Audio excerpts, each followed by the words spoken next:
আসসালামাইকুম, সবাই কেমন আছেন? ওকে, নসির রানামা কাব্যের রচয়িতা মর্দন কে? নসির রানামা কাব্যগ্রন্থের রচয়িতা হচ্ছে মর্দন। কবি আলাওলের প্রথম রচনা পদ্মাবতী। কি পদ্মাবতী হচ্ছে কবি আলাওলের প্রথম রচনা। 12 মাসা কাহাকে বলে? নায়িকাদের 12 মাসিক সুখ দুঃখের বর্ণনা বা কাহিনী হচ্ছে 12 মাসা। ওকে, মহাকবি আলাওল কোন যুগের? প্রশ্ন ইম্পর্টেন্ট। আলাওল কোন যুগের কবি? মধ্যযুগের। আলাওল কোন যুগের কবি? মধ্যযুগের কবি আলাওল।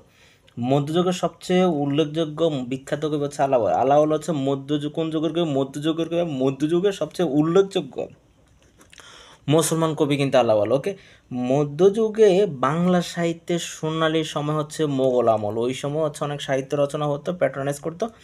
মধ্যযুগে বাংলা সাহিত্যের স্বর্ণালী সময় হচ্ছে কত? মোগল যুগ। তারপর হচ্ছে মধ্যযুগে বাংলা সাহিত্যের পৃষ্ঠপোষকতায় অগ্রণী ভূমিকা পালন করেন পাঠান শাসকবর্গ। সোনালী সময় বা স্বর্ণযুগ হচ্ছে মোগল যুগ, কিন্তু আপনার অগ্রণী ভূমিকা পালন করেন পৃষ্ঠপোষকতায় হচ্ছে পাঠান শাসকবর্গ।